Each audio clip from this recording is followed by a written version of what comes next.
Vamos orar? Senhor, nós te damos graça e bendizemos o teu nome diante de todos os irmãos aqui, porque o Senhor tem sido bom para conosco. O Senhor tem sido fiel em tudo aquilo que prometeu nas Escrituras. O Senhor tem sido justo com tudo aquilo que prometeu que seria. Então, Deus, nós não temos nada para falar contra teu nome e jamais poderíamos, porque o Senhor nos criou. Mas nós engrandecemos o teu nome diante dos irmãos, porque sabemos que o Senhor é aquele que nos deu fôlego de vida e ainda nos sustenta. E mesmo quando andamos, Senhor, em caminhos bem distantes do Senhor, o Senhor mandou seu Filho para nos salvar. E tudo isso é muita coisa para que nós não tenhamos a preocupação de prestar atenção, hoje aqui à tarde, para que a gente não fique disperso. Isso é muito mais do que nós podemos dar como atenção e preocupações acerca da palavra. Nós, dessa tarde, não podemos ser gratos na medida que o Senhor merece. Mas nós vamos pedir ao Senhor que nos ajude a nos dedicarmos ao ministério da palavra. Que aqui, diante dos irmãos, aqueles que ainda vão chegar, aqueles que estão, o Senhor nos permita, ó Deus, pela misericórdia do teu nome, nos ajudar a entender as Escrituras. Às vezes somos muito fechados ao entendimento das Escrituras. Às vezes nós não queremos nem entender, Deus. Nós somos realmente pessoas mesquinhas quanto ao entendimento das Escrituras. Pedimos, ó Pai, que o Senhor tenha misericórdia de nós. Senhor, temos muitos pecados a confessar. Temos muitos pecados a deixar. Mas ainda assim, Senhor, não segundo ao que merecemos receber, mas segundo a Deus, ao teu grande amor pelo teu Filho, nos recebe essa tarde, nos edifica, nos transforma e nos faz parecer com Jesus. Pai, se tiver alguém entrado aqui decepcionado com a fé, decepcionado consigo mesmo, decepcionado com tanta coisa, Deus, mostra a realidade do mundo, mostra a verdade através das Escrituras. Deus, quebranta o coração do homem mais duro que tiver aqui, da mulher mais rebelde à tua palavra. Diminui, Senhor, em nós cada dia mais esse senso de suficiência e nos coloca dependentes de Ti. Nós te pedimos que o Senhor nos dê graça para entender o mundo ao nosso redor. Senhor, que essa seja uma tarde muito diferente nas nossas vidas, onde nós possamos testemunhar das verdades de Deus e dar crédito à tua palavra. Se alguém tiver entrado com um demônio, com um diabo, com seja lá o que for, Pai, que essa pessoa seja liberta em nome de Jesus. Se alguém entrou aqui descrente, que saia daqui crente. Se alguém entrou aqui, Senhor, com raiva, que saia aqui cheia do amor de Cristo. Se alguém entrou cheio de si, que saia vazio e quebrantado. Nós te pedimos que o teu Espírito domine sobre todos nós. Perdoa-nos porque muitas vezes, Senhor, a nossa atitude é muito diferente disso. É uma atitude de nem prestar atenção naquilo que o Senhor está dizendo. Que nessa tarde seja diferente. Que nessa tarde o Senhor, Pai, seja tudo em nós, a esperança da glória. Te pedimos ajuda, te pedimos auxílio, pelo teu poderoso nome, teu Santo Espírito, em nome de Jesus. Amém. Boa tarde a todos. O Diego foi tirar a xerox ali para mim, e eu peço que vocês tenham misericórdia enquanto ele chega, e aí a gente chega junto. Tem Bíblia aqui no meio, tá bom? Esse microfone legal o Igor trouxe pra gente aqui, e ele é bem legal, porque ele tem um jeito diferente, né? Ele deve entortar e desentortar, né? Ele faz muita coisa, né? Ele dá com a Mirical sozinho. Mas hoje a gente vai estudar as parábolas de Jesus que falam acerca de julgamento, juízo ou acerto de contas. Mas não vou entrar direto na parábola. Eu gostaria de que você olhasse comigo um homem no Velho Testamento que está fazendo algo parecido, chamando atenção para o juízo de Deus. Vamos no profeta Jonas. Chegou perto. Isaías também fez isso, né? Isaías nos ajudou muito a perceber a realidade acerca de... Eita, rapaz, olha, a gente falou de espírito imundo, a pessoa sobe assim. Mas eu não sei também. Eu gostaria que você pudesse ir comigo em Jonas e que fizesse uma coisa antes. Antes de Jonas, rapidinho. Vem Jeremias, rapidinho. Desculpa. Jeremias, rapidinho. Antes de Jonas. Isaías, Jeremias, rapidinho.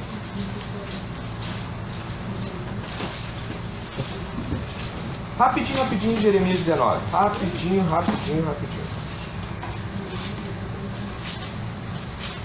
Jeremias, capítulo 19. Deixa eu ver se eu acertei aqui no capítulo, porque ele deu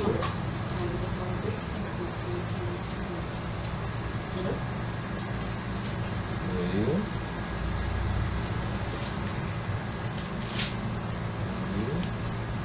Se eu errei completamente ou errei parcialmente.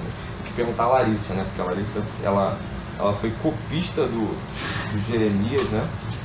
Caso você não saiba, a Larissa é uma especialista aí. Hã?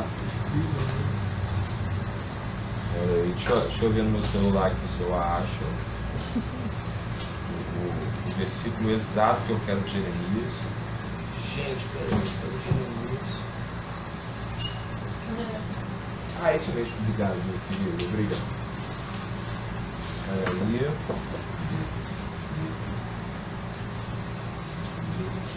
Ah, sim. É 18 mesmo, tá? Capítulo 18. O vaso do oleiro. Jeremias 18 é o vaso do oleiro. Achou? É um título para esse capítulo. Claro que é um título acrescido. Vou ler aí para vocês. A palavra do Senhor que veio a Jeremias dizendo: Dispõe-te e desce à casa do oleiro, e lá ouvirás as minhas palavras. Desce à casa do oleiro, e eis que ele estava entregue à sua obra sobre as rodas. Como o vaso que o oleiro fazia de barro se lhe estragou na mão, tornou a fazer dele outro vaso, segundo bem lhe pareceu. Então veio a mim a palavra do Senhor: Não poderei eu fazer de vós como fez este oleiro, ó casa de Israel? Diz o Senhor: Eis que como barro na mão do oleiro, assim sois na minha mão, ó casa de Israel. No momento em que eu falar acerca de uma nação ou de um reino para o arrancar e o derrubar e destruir, se a tal nação se converter da maldade com a qual eu falei, também eu me arrependerei do mal que pensava fazer. E no momento em que eu lhe falar acerca de uma nação ou de um reino para o edificar e plantar, se ele fizer o que é mal perante mim e não der ouvidos à minha voz, então me arrependerei do bem que houvera dito que lhe faria. Ora, pois, fala agora aos homens de Judá e aos moradores de Jerusalém, dizendo: Assim diz o Senhor: Eis que estou forjando mal e formo um plano contra vós outros. Convertei-vos, pois, agora, cada um do seu mal proceder, e emendai os vossos caminhos e as vossas ações. Mas eles dizem, não sei qual é a sua versão, na minha está assim, ó: Não há esperança, porque andaremos consoante os nossos projetos, e cada um fará segundo a dureza do seu coração maligno. Cara, isso aí sempre me estremece quando eu leio.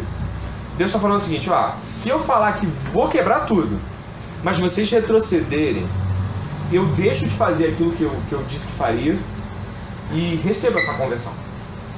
Mas se vocês forem pessoas que disserem: pode deixar, Deus, vai dar tudo certo, a gente vai fazer, e mudarem de planejamento, aquilo que eu disse que ia edificar, eu também vou derrubar. Isso me chama a atenção porque quando a gente fala de Bíblia, quando a gente fala de gente que profetiza em nome de Deus, eu penso muito em caras como Jeremias, que falaram pra gente de coração muito duro. Mas qual foi a resposta do povo? Não sei se você se assustou tanto quanto eu. Qual foi a resposta do povo? Fala aí, se você leu, qual foi a resposta do povo? Não vou mudar não, tá? A gente vai ficar no nosso caminho, do nosso jeito, e ponto. Caramba, que resposta dura. O povo respondeu a Deus através da vida do profeta Jeremias. Deus fala, e o próprio profeta Jeremias disse: ó, eu fui falar, e o que disseram é o seguinte: fica no teu canto, Deus, que a gente vai seguir nosso. Jonas, se você puder ir comigo em Jonas, um pouquinho mais à frente, por favor. Amós, Obadias, Jonas.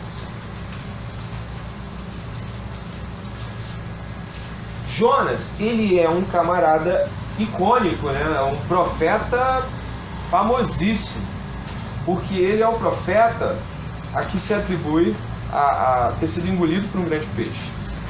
Jonas, ele... O profeta não devia ser profeta. Não, devia não. O Jonas, ele foi ordenado por Deus a pregar em Nínive, cidade perigosa, quem pregava e falava em nome do Senhor ou em nome de deuses que os ninivitas não aceitavam. Eles eram altamente violentos com quem fosse pregar a palavra do que quer que seja contrário a eles. Então Jonas, com muito medo, foge e acaba indo parar na barriga de um peixe devido à sua desobediência. Não vou falar a história toda. Mas aí me chama a atenção, irmãos, o que Jonas prega. chega comigo no capítulo 3, que você vai ver o que o Jonas está pregando. O que ele prega? Qual capítulo? 3 de Jonas. O que Jonas prega?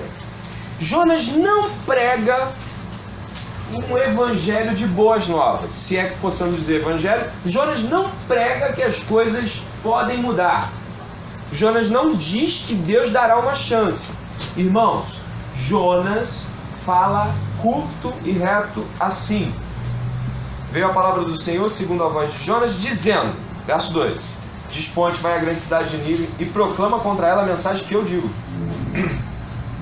Levantou-se, pois, Jonas e foi a Nínive, segundo a palavra do Senhor. Verso 3.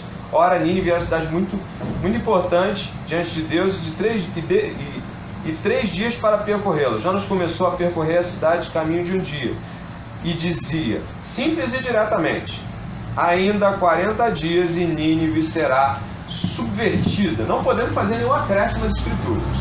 Portanto, o que nós temos é, Jonas chegou na cidade e, por ser muito grande, a percorreu em 3 dias, dizendo, em 40 dias vai acabar tudo para vocês. Ele não está aparecendo aqui que está dando uma segunda chance para as pessoas. Ele está proclamando o juízo de Deus. Vai acontecer isso, ponto, acabou. Só que a cidade se arrepende, a cidade se dobra diante de Deus e depois Jonas fica muito chateado, porque eu acho que ele imagina que ele queria que o bicho pegasse, né? Já viu isso, né? Tem uns profetas aí na televisão que amaldiçoa, que taca fogo, que faz um monte de coisa. E o Jonas, ele queria ver o fogo pegar. Então ele subiu até o alto de uma montanha e de lá falou assim, daqui dá pra ver. Só que Deus recebeu a conversão genuína do coração dos ninivitas. E Jonas perdeu a linha, né? E amaldiçoou a boboreira, e pá, falou de um monte de besteira. E Deus falou, Jonas, eu não ia ter misericórdia com esse pessoal? Não sabe de mão esquerda, mão direita, ainda tem bicho lá, e vai morrer todo mundo, Jonas. Eles se arrependeram, eu os perdoei. Olha que coisa interessante. E eu queria que vocês pudessem pensar comigo sobre isso. Existe uma fala muito recorrente nos meios cristãos hoje que é assim, vê se você já ouviu falar dessa fala. É assim, temos que pregar o amor de Deus. Já ouviram essa fala? Temos que pregar o amor de Deus. Eu não gosto, aí eu vou botar aspas para pessoas que falam assim, eu não gosto do Paul Washer. Eu não gosto de Leonardo Ravenhill. Esse cara parece que o tempo todo está com o dedo na minha cara. Está o tempo todo me mandando para o inferno. Parece que eu estou no inferno o tempo todo. E eu fico pensando, né, porque toda vez que eu ouço Paul Washer falar de pecado, julgamento, cara, eu acho assim, eu vou. A sensação que eu tenho é que eu não tenho chance. Eu gosto de ouvir o Leonardo Ravenhill falar de julgamento. O Leonardo tem uma pregação sobre o julgamento do grande trono branco. O Paul Washer também tem uma pregação sobre o trono branco. O Spurgeon tem uma. Os caras tudo tem uma, porque quando você fala de julgamento, fala de Deus, vai ter, cara. Vai acontecer. Irmãos, olha a eficácia da pregação do juiz. Então a gente está numa época em que todo mundo quer fazer de Deus um amorzinho. Então, aquelas canções, sabe, que tu deita apaixonado no colo de Jesus. Gente, eu me sinto muito gay cantando aquilo. Eu não canto, tá? Eu quero que vocês entendam o seguinte, como eu sei que essa gravação vai correr aí o mundo, não é uma questão de se sentir muito gay no sentido depreciativo, ou seja, sabemos que a homossexualidade é pecado. Eu digo o seguinte, eu me femininizo, eu não canto, eu não consigo cantar. Então eu deitei no colo de Jesus, ele passou a mão, eu botei a mão no peito dele, foi tudo muito bom. Gente, eu me sinto muito estranho, eu não canto essas coisas. Então assim, o que eu quero dizer sabe, eu acho que às vezes as pessoas perdem a linha quando tentam fazer com que o Deus amorzinho se torne tão suave que a gente esquece o Deus do julgamento. Jonas parece que com muita clareza deixou nítido, Deus vai acabar com vocês, ponto. De repente alguém perguntou, mas vai acabar por quê? Vai acabar, e sabe, ele já falou, então e foi, cara, e foi. Algumas pessoas têm maior respeito pelos antigos porque eles batiam e depois explicavam o que estava apanhando. Tipo assim, ó, quantas vezes eu já ouvi colegas meus, assim, de professores, assim, gente que tem a minha idade, talvez não é de vocês, não sei se chegou desse jeito, mas, cara, eu apanhava e depois minha mãe me explicava. Eu apanhava, meu pai batia, eu sabia que o couro estava comendo, depois ele sentava, ó, eu te bati por causa disso. Então eu acho interessante essa fala, assim, dos antigos, que os antigos pareciam que entendiam melhor o juízo, sentia mais dor. Tá? Tem lugar aqui, Lana. Não, porque eu tô com muitos galhos aqui. Eu fui no evento. Tá certo, não. Aí eu coloquei o galho ali e tô de olho nele. né, gente? Vamos respeitar. Eu acho que Ela não, tá? vai jogar. Eu acho. Não ri dela, ela tem uma espada. É aquela Hã? festa da romagem católica. no meio da Bota galhos rua. assim. Ah, deve ser alguma coisa católica. Estilo. Espada de São Jorge? Vários galhos Sábado pela brancos rua. no meio da rua. Maluca. Mas se quiser sentar, eu acho que ninguém vai mexer no seu galinho. Não. Se quiser sentar, vem pro frio. Mas é um galho, minha prima. Da sua... Me piorou, é um galho da família. Só a destra, eu fiquei É um galho É familiar. uma espada. Bom, onde nós chegamos? Onde nós chegamos? É mesmo. A pregação de juízo pode não estar na moda, mas ela é bíblica, eficaz e deve ser revigorada nos nossos corações. Amém, Senhor. Aquela pessoa que chega e fala assim, poxa, eu acho mó errado você deixar de cometer um pecado, porque tem que, pensa no amor de Deus, cara, beleza, mas eu já deixei de cometer um monte de pecado pensando no juízo. E John Piper mesmo tem um vídeo que fala que ele pensa assim, cara, e se Deus chegar agora e me ver fazendo isso? A questão é que nós perdemos esse senso de julgamento. E as parábolas de Jesus pareciam que eram tão brutas às vezes. Pega ele e leva os atormentadores. Tipo assim, acaba a parábola, não tem conversa, leva ele, embora. E eu queria que a gente pudesse ver algumas aqui e de cada uma tirar um ângulo especial de alguns aspectos, né? E eu creio, não que haja lugar para o medo desesperado de alguém inconsciente, alguém que não sabe de quem se trata, mas o medo sábio de estar se lidando com um ser dessa magnitude. O medo justo de se lidar com um ser que não tem nada, ele não nos deve nada. Ele pode aniquilar com o mundo e isso seria ainda justo para um ser completamente desprendido de qualquer amarra. Então, se não recuperarmos o senso, o entendimento acerca do julgamento, nós podemos correr o risco de levar uma vida insonsa, uma vida que não tem nenhum sentido de temor a Deus. Meu pai estava me falando que vai cair um meteorito de cerca de 300 quilos e que a NASA está observando se intercepta ou não ele, se ele entrar e passar perto, enfim. 300 quilos, 300 quilos faz... mas parece que o troço faz um estrago absurdo, 300 quilos. Um meteorito de 300 quilos já sai arrastando uma cidade, enfim, arranca tudo do lugar. Queridos, a gente tem mais temor com o meteorito do que com o julgamento do nosso Senhor. Nós tememos mais a prova de um professor, nós tememos mais não se casar do que o julgamento do nosso Senhor. Então, assim, temos que ter cuidado com o que de fato tememos. Jesus deixou isso bem alerta. Ele falou assim, não tema o homem, tema a mim. Tenha medo de mim, que eu posso jogar no inferno. Tenha medo de mim. E nós não tememos isso. Você já pensou se Jesus tivesse falado mais de como Deus é amoroso do que de como Deus é a se temer? E Jesus falou muito mais sobre o inferno. Jesus falou muito mais sobre parábolas que tangem, olha, o bicho vai pegar se você não se acertar, do que parábolas que dão aquele aspecto paternal amoroso. Não porque Deus não é paternal amoroso, mas porque é necessário ver Deus na posição que Deus se encontra. Para isso, irmãos, aqui tem todas as parábolas, mas eu separei algumas, né? Dentre essas todas aqui. A outra folha eu acho que eu devo ter corrompido, mas essa folha 1 aqui, ela tem todas as parábolas de Jesus, todas as parábolas.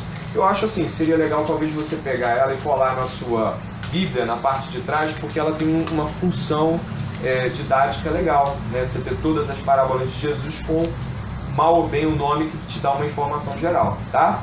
Eu queria começar com os irmãos na parábola das bodas.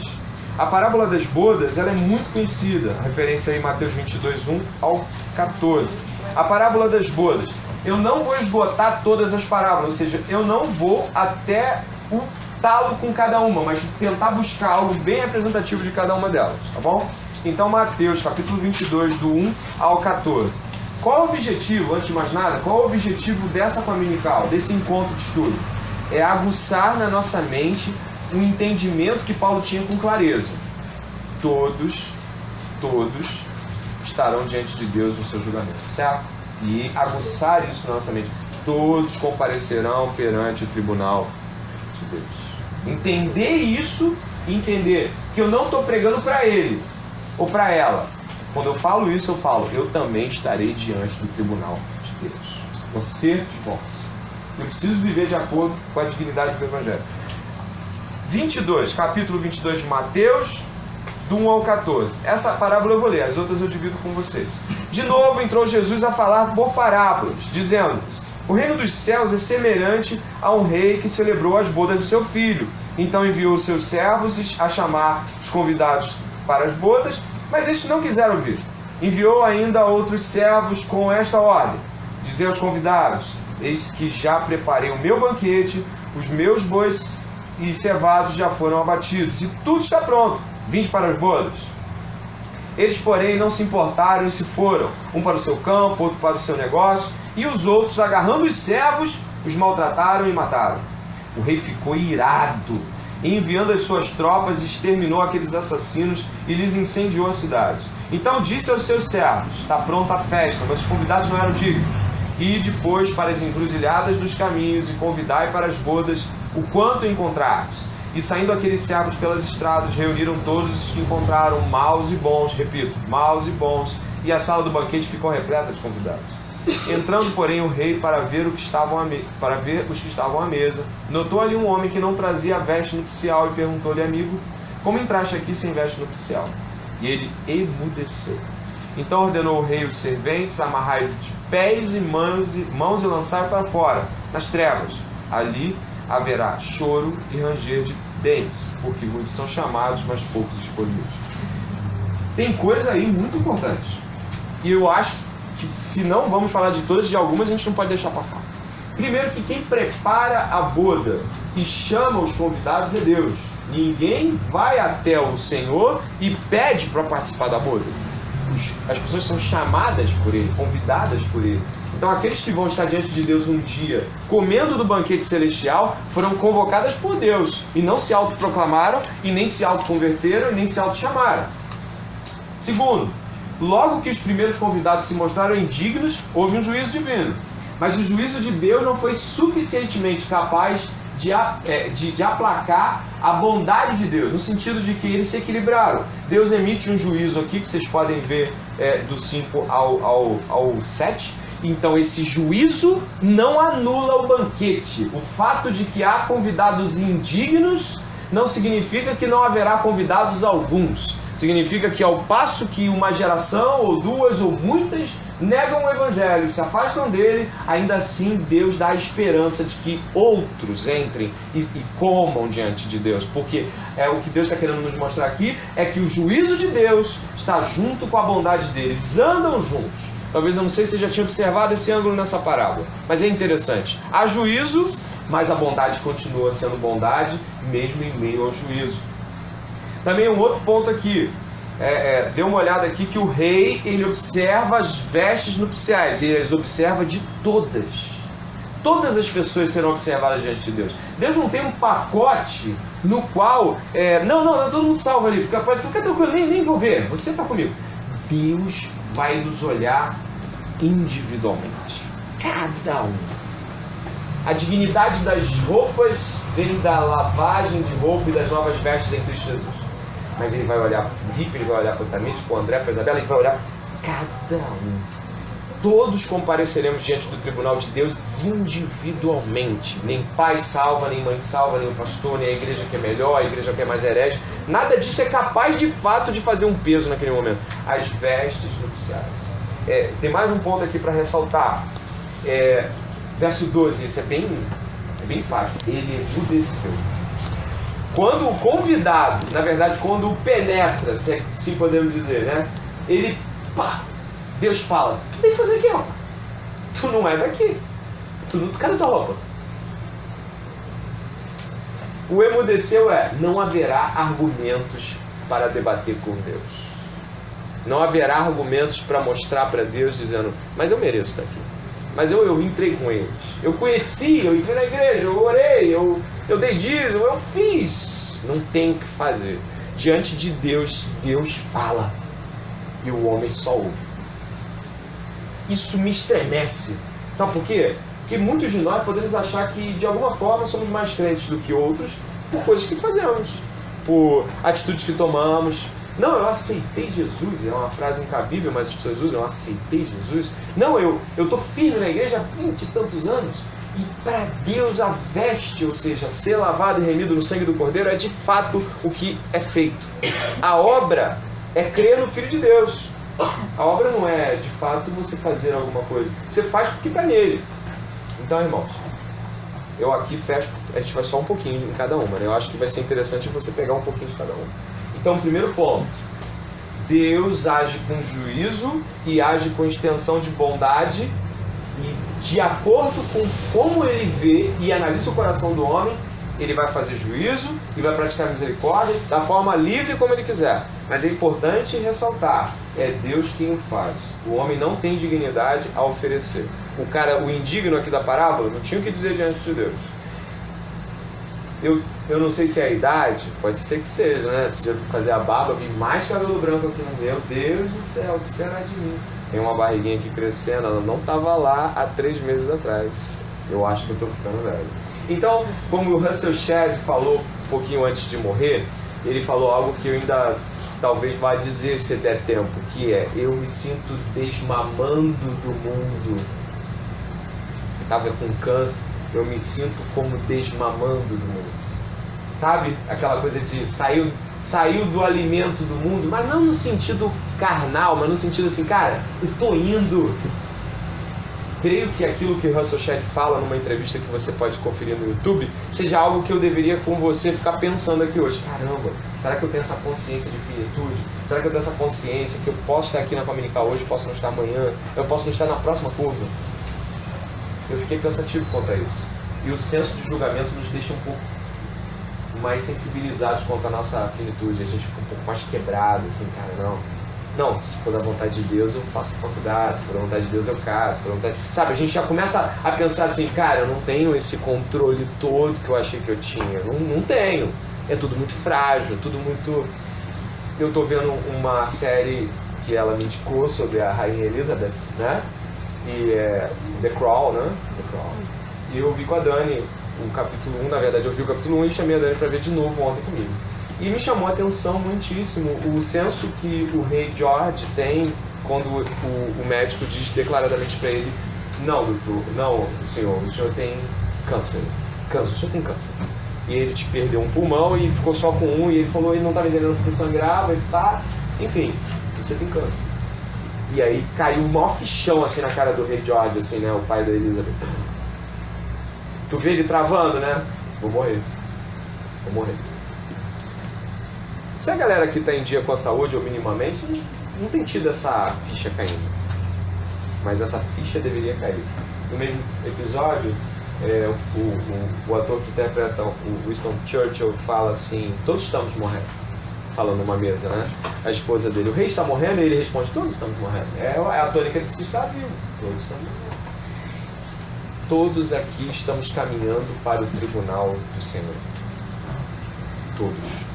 Se de modo digno do Evangelho ou não, você e o Senhor devem certamente saber.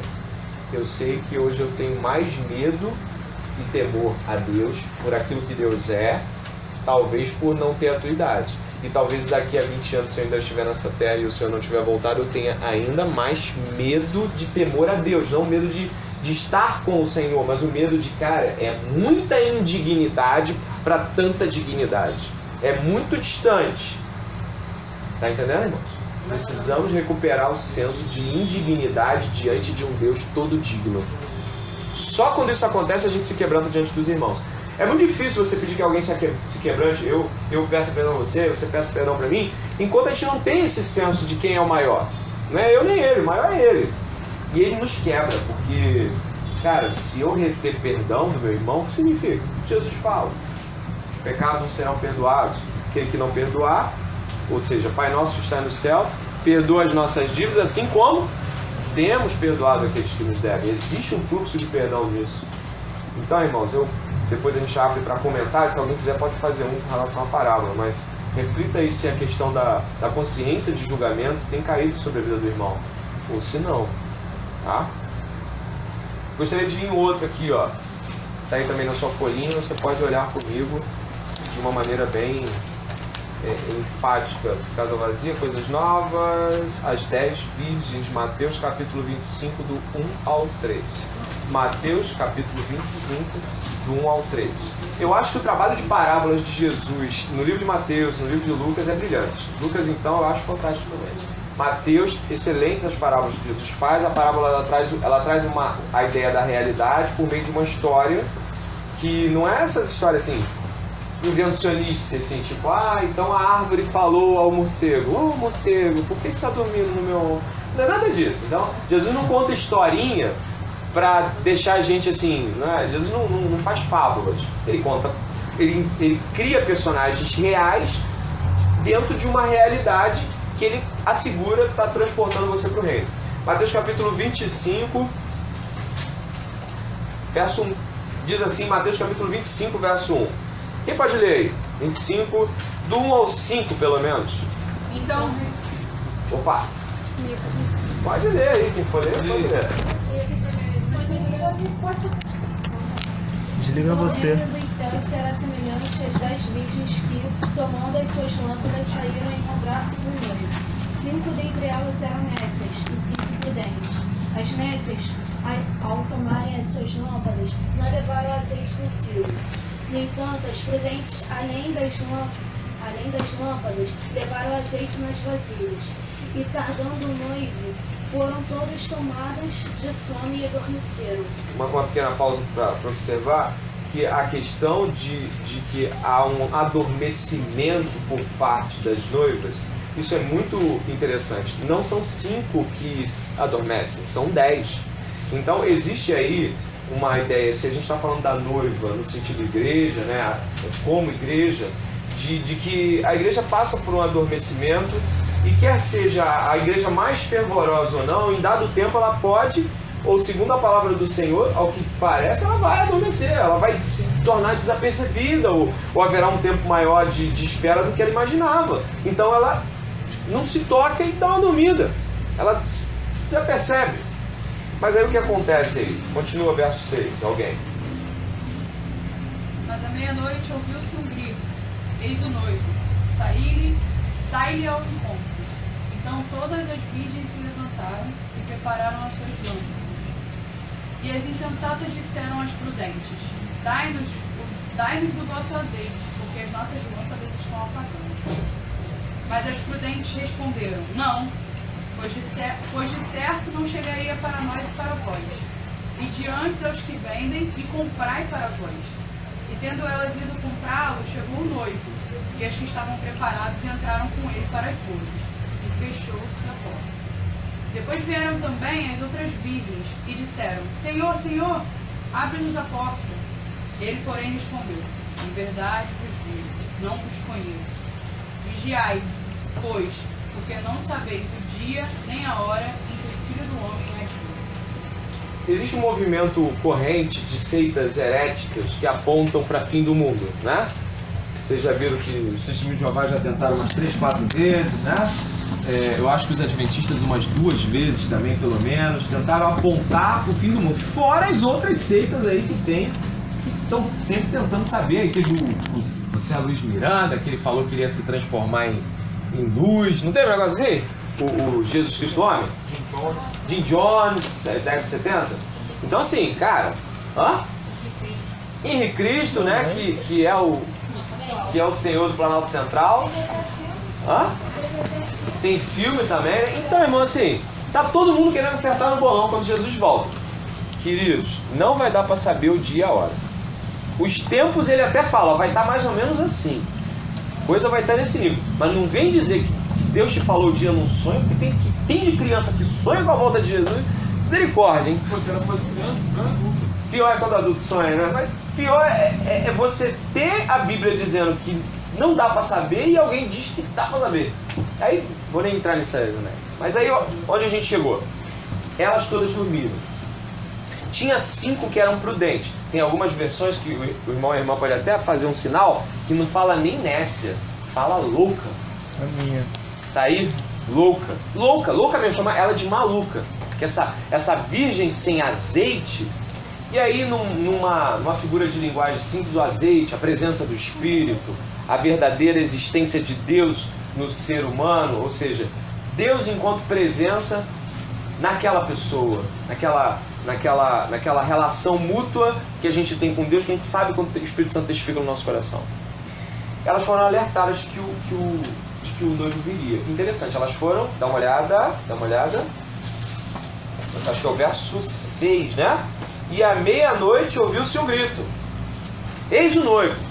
Percebam, por favor, esse grito é um grito profético. Ó, eis o noivo. Alguém alerta de que o noivo virá. É como a gente chama nesse alerta profético. Olha como as coisas estão, né? Deus levanta os seus, digamos, profetas, e isso em termos de Novo Testamento tem um caráter diferencial, mas está chamando a gente a perceber, olha quando a gente está vivendo, olha o que estamos fazendo, olha o noivo. Então elas acordam. Acordam as duas. Acordam as que tinham uma vida constante com Deus, tinham a presença de Deus, e acorda a outra também. Interessante, porque às vezes a pessoa assim, não, as prudentes, eu já ouvi gente dizendo que as prudentes elas se tornaram perceptivas à chegada do noivo. As duas dormiram. E as duas foram acordadas, ou as 10, os dois grupos foram acordados.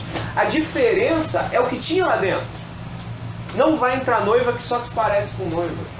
A ausência do azeite, da presença do Espírito Santo, ela vai ser definidora. Como assim? Do mesmo modo como elas não entraram sem o azeite, ninguém entra no céu sem a presença de Deus dentro de si, sem a presença do Espírito Santo, sem vida com Deus. Mas me chama a atenção algo aqui na atitude das nécias em relação aos prudentes. E as nécias disseram aos prudentes, verso 8, dai-nos do vosso azeite, porque as nossas lâmpadas estão apagando. Mas as prudentes responderam, não, para que não nos falte a nós e a vós outros. É muito interessante de que as virgens prudentes, elas percebem que se elas dessem daquilo que lhes era próprio em relação a Deus, sua relação, para aquelas outras, faltaria para elas.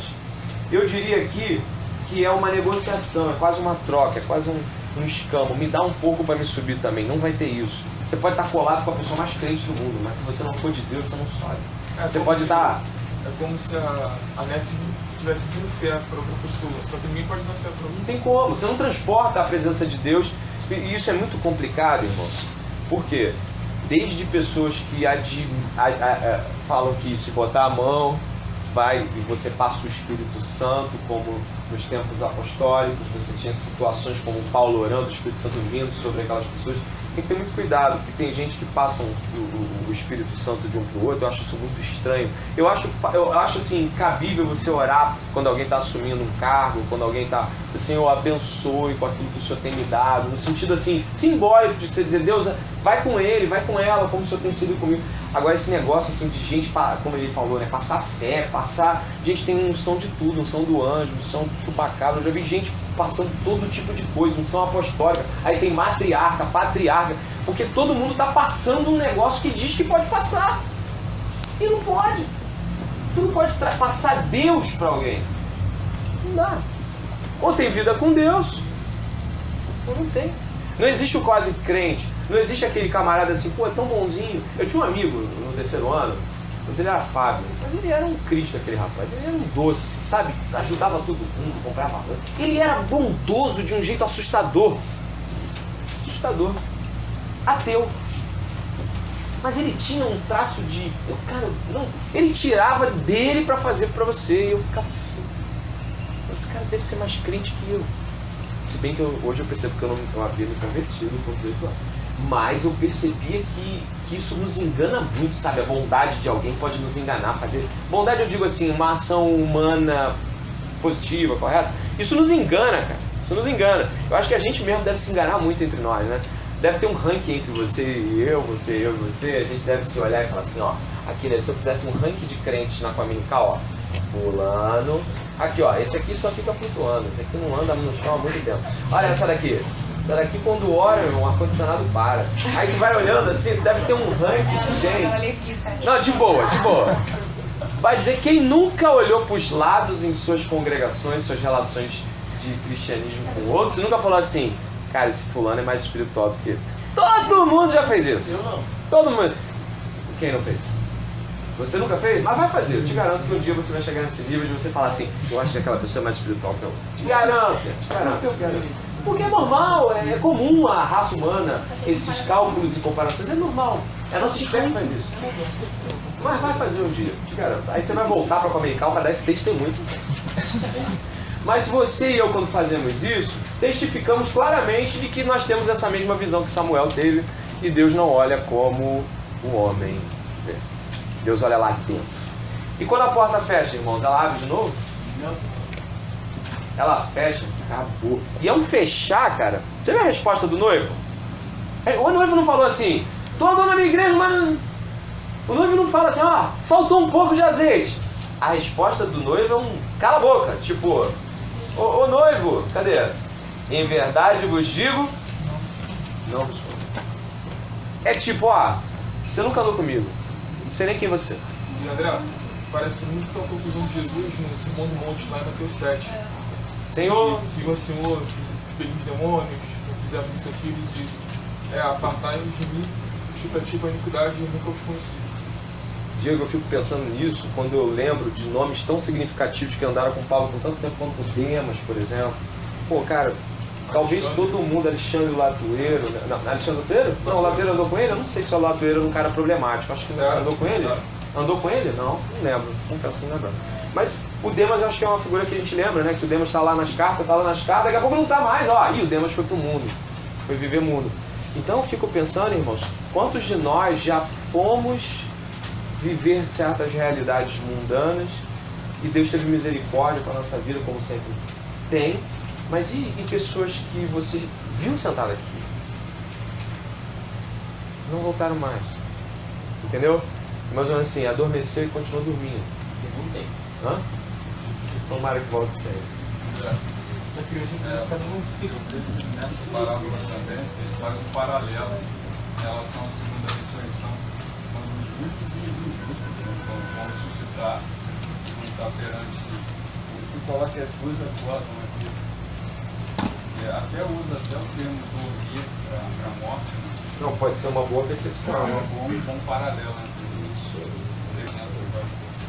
Você me lembra o pessoal da, né, século 4, 5, né, aquela coisa alegórica, né? Eu senti um catolicismo eu não gosto muito perene. De mas nesse aspecto eu Mas faz sentido, cara, faz sentido. Vocês chegaram a ver na parábola anterior que falou assim, que o Senhor da boda, ele falou assim, tragam os bons e os maus, bota tudo pra dentro. Porque ele estava dizendo o seguinte, ó, não vem com essa tua distinção para dizer quem eu chamo e quem eu não chamo. Você até olha como bom e mal. Eu olho e chamo aquele que eu quiser. E isso ainda me perturba, porque eu fico olhando e falo, como é que Deus não... Eu fico pensando se um dia passar o flashback da vida do ladrão da cruz. E você vê o que esse camarada já deve ter feito para estar lá, do lado do mestre. Mas o que esse cara fez para estar naquele dia da cruz? Ih, rapaz, você não sabe. Perdoei de muita coisa. Aí quando tu vai ver, a única coisa, e eu diria assim, não é a única, mas é a mais preciosa coisa que esse homem fez na vida, foi dizer o quê? Senhor, lembra-te. Lembra-te de mim. Defendeu Jesus diante do outro bandido e ainda falou disso, lembra-te. Então é aquela obra que Jesus fala, né? A obra é que creiais no Filho de Deus. Não, a nossa obra é que cremos em Deus e continuamos crendo. Isso nos transforma dia a dia. O poder dele fluindo da fé, da entrega verdadeira de alguém que não vê mais nada além do seu Senhor. Vamos para mais uma. Tá indo aí, gente? Sim ou não? Sim, mas isso aqui também me lembra muito a questão também da arca com Noé, né? Que assim, quando fechou não abriu, né? Boa. Quando realmente caiu a chuva que ele dizia. Pode se afirmar que muitos disseram, abre pra gente, a gente estava errado. Não, a gente batendo, arrastando, todo tipo de loucura ele deve ter ouvido. Por quê? Porque primeiro que chuva não cai e enche em 5 minutos. Choveu. Foi chovendo, pô, tá, porra. Tô achando que esse coroa tava certo. Aí já tem gente assim, guarda as galinhas lá, vê se dá pra seguir. Cara, o negócio subindo. Aí tem uma hora que deve ter batido o desespero, né? Começaram a bater lá na porta. Apesar daquele filme não é ser um lixo, tem uma parte que mostra muito bem isso. A galera, tipo, subindo pra pedra mais alta que tem, a galera se batendo pra ver quem fica no pico lá, no ponto mais alto, e a água batendo e levando, um por um. Assim. Eu acho que eu vi essa cena é uma das únicas coisas que dá pra se aproveitar desse filme. Muito ruim o filme, mas isso aí dá pra aproveitar. Acho que eu vi um mangá de desenho bíblico cara, muito brutal. Caralho, eu botei pra Olivia e tal. Eu falei, Olivia, vira o rosto pra esquerda. Que era o pessoal entrando água, batendo na porta da água. Gente, que mangá violento. Mas era de Noé. De Noé. Era mangá mesmo ou era história de quadrinhos normal assim? Não, era no desenho da. Tá no YouTube, mas é tipo mangá, assim, o desenho, o traço, tu vê que foi feito por orientais, entendeu? A pegada, entendeu? O corte. Os mangás geralmente Tem são assim, meio até violentos. uma bíblia chamada Bibliação, que é feito com os traços de anime mesmo. Acho que a bibliação é mais cartoon, né? Tipo da cartoon. Mas tem a Bíblia em mangá também. Eu esqueci o nome. Eu esqueci o nome, mas tem a Bíblia, tem a Bibliação e tem a Bíblia em mangá. Tem. Tem sim. Tem até a Bíblia de Minecraft, igual falou o pastor Zéias.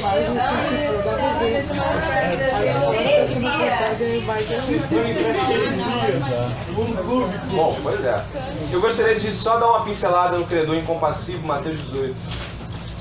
Credor incompassivo. Eu entendo até que a Larissa não queira usar o ventilador, mas ela tirar a chance dos irmãos de usufruir desse benefício é de uma maldade. É o antiteísmo. É uma referência ao antiteísmo. Já não basta que você não crê, você precisa que os outros não crêem por você. Eu gosto dele, já falei isso, eu quero que respeitem, eu amo esse menino. É o antiteísmo, né? Pera aí, tá de pé. Mateus 18, do 23 ao 35. Mateus 18, do 23 ao 35, por favor. Quem pode ler, quem ainda não leu, possa fazer essa leitura. Mateus 18, do 23 ao 35. Por isso o reino dos céus pode comparar-se a um certo rei que quis fazer contas com seus servos. E começando a fazer contas, foi-lhe apresentado um que lhe devia 10.000 talentos. E não tendo ele com que pagar, o seu senhor mandou que ele e sua mulher e seus filhos fossem vendidos com tudo quanto tinha, para que a dívida se lhe pagasse. Então aquele servo, prostrando-se, o reverenciava, dizendo: Senhor, seja generoso para comigo, e tudo te pagarei.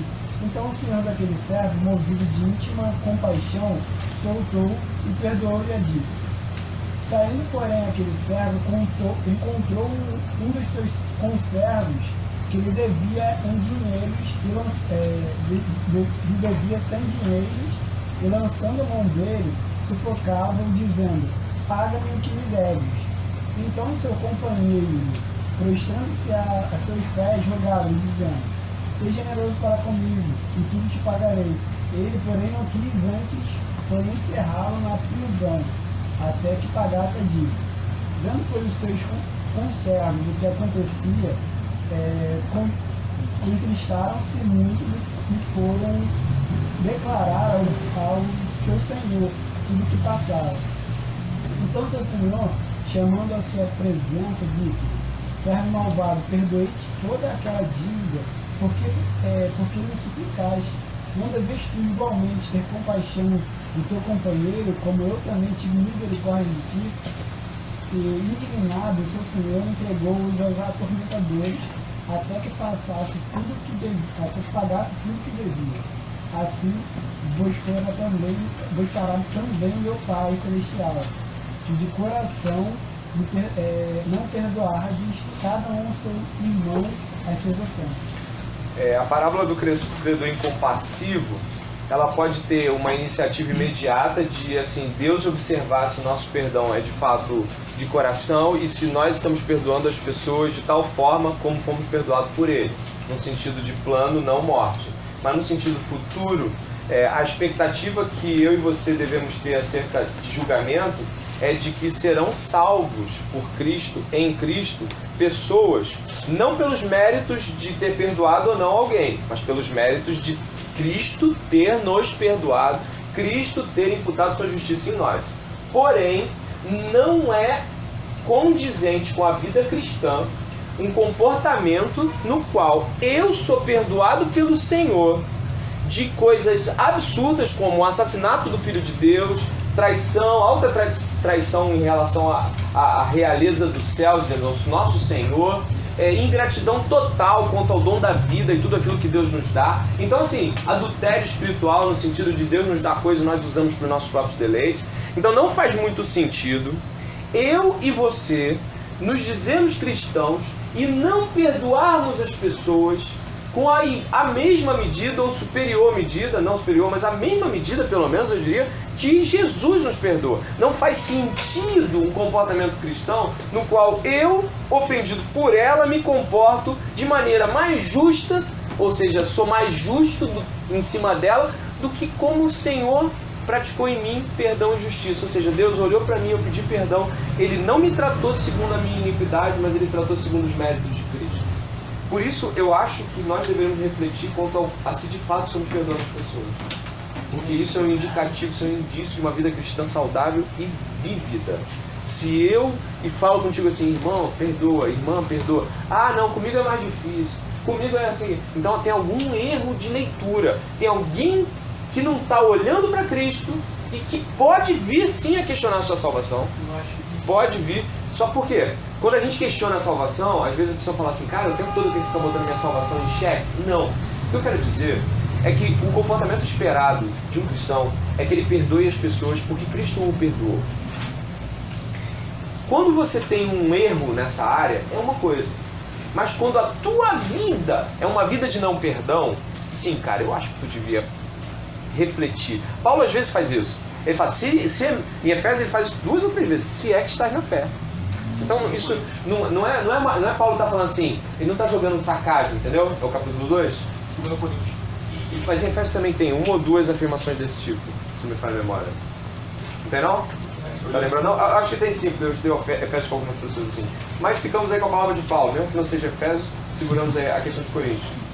Pense comigo, meus irmãos.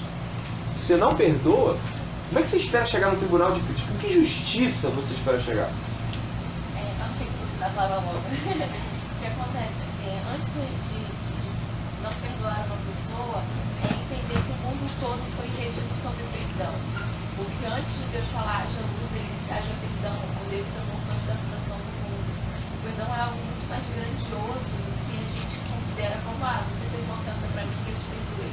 Não, se hoje todos nós estamos aqui, é porque um dia houve o perdão. O perdão ele é muito maior. Ontem à noite, eu estava com muita raiva com uma situação em relação a uma pessoa, e o sangue subiu de tal forma que eu fui pro banheiro e respirei, passei uma água assim, sabe? E tudo que eu pude pensar era de julgar aquela pessoa, e não é uma pessoa que eu não amo, mas é aquela questão assim, sabe? Quando você pega aquilo que a pessoa fez, aquilo te dá tanta justiça própria. Sim ou não? Tu fica, não fica? Tu segura aquela justiça própria e fala assim, cara, eu tô certo. Eu tô certo. Eu tô certo. Irmãos, eu passei uns 15 minutos falando pra mim mesmo que eu tô certo. Aí eu Olivinha bate no banheiro.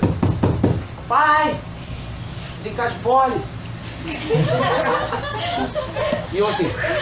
Olha, tem pole. Respirando.